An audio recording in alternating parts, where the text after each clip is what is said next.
تو آپ سے دیکھے تو اللہ کے پیارے حبیب صلی اللہ علیہ وسلم کی حدیث کی زیارت کر، اپنے والدین کی زیارت کر، محبت سے اپنے والدین کو دیکھ لے۔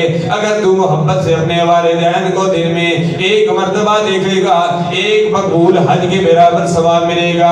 اگر 100 مرتبہ دیکھے گا، اللہ تبارک و تعالیٰ تمہیں 100 حج مقبول کے برابر ثواب دے گا۔ فرمایا رمضان میں تو 10 روز اعتکاف بیٹھے گا کہ حجتین و عمرتین، تمہیں 2 حج اور 2 عمروں کے برابر ثواب ملے گا۔ لیکن رمضان کے علاوہ اور رمضان میں بھی تو اپنے والدین کی زیارت کرے گا، تمہیں حج مقبول کے برابر ثواب ملے گا۔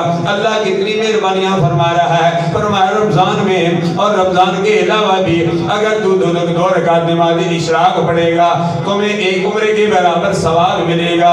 کتنی مہربانیاں رب فرما رہا ہے۔ فرمایا عمرہ کرنے کے لیے، حج کرنے کے لیے تمہیں احرام باندھنا پڑے گا، تمہارے لیے پابندیاں بھی، خوشبو بھی نہیں لگانی ہے۔ فرمایا تم نے خانہ کعبہ جانا پڑے گا، طواف کرنا پڑے گا، صفا مروہ پر سعی کرنی پڑے گی۔ لیکن اگر تو وہاں نہیں جا سکتا، تو محبت کے ساتھ اپنے والدین کی زیارت کر لے، تمہیں مقبول حج کا ثواب ملے گا۔ امام الانبیاء صلی اللہ علیہ وسلم نے ہمیں یہی درس دیا۔ رب ذوالجلال کی بارگاہ میں دعا کرتے ہیں اللہ تبارک و تعالی جس طرح ہم نے رمضان میں روزے رکھے، رمضان میں رب ذوالجلال کی بندگی کی، رمضان میں لقد کان لکم فی رسول اللہ اسوۃ حسنہ کے تحت ہم نے اپنی زندگی یاد خدا رزق مصطفیٰ میں گزار دی۔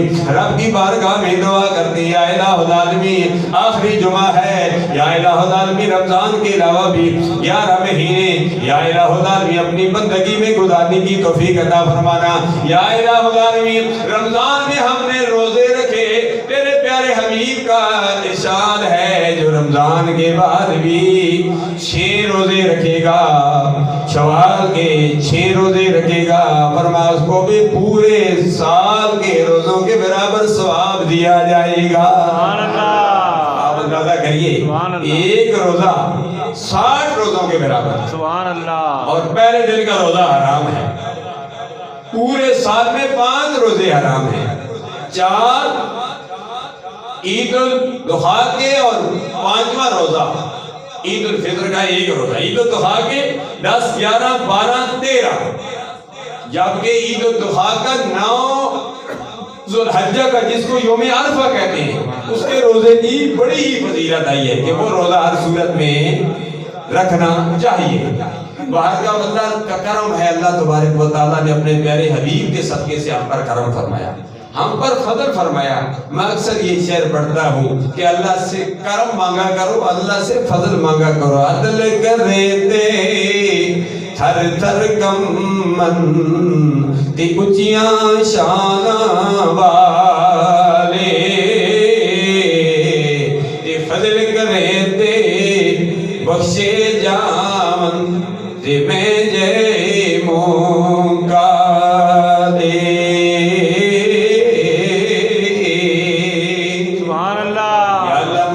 کرم فرما، جامع مسجد خوشبوئی مدینے میں آنے والے ہیں جو ان پر بھی کرم فرما۔ کل جو نماز عید کے لیے 7:30 بجے آئیں گے، 8:30 بجے نماز عید الفطر ادا کی جائے گی، یا اللہ ان پر بھی کرم فرما دے۔ یا الہ العالمین جنہوں نے جامع حقانیہ ظاہر العلوم کے ساتھ فطرانہ زکوٰۃ کی صورت میں تعاون کیا، ان پر بھی کرم فرما دے۔ جامع مسجد حیدر کرار کا تعمیراتی کام جاری ہے، بابا حاجی شیر بہادر صاحب نے وقف کی تھی، جنہوں نے اس کے ساتھ تعاون کیا، یا اللہ ان پر بھی کرم فرما دے۔ یہ تو خواص دے، یا اللہ خواص پر بھی کرم فرما دے، یا اللہ پوری امت مسلمہ پر بھی کرم فرما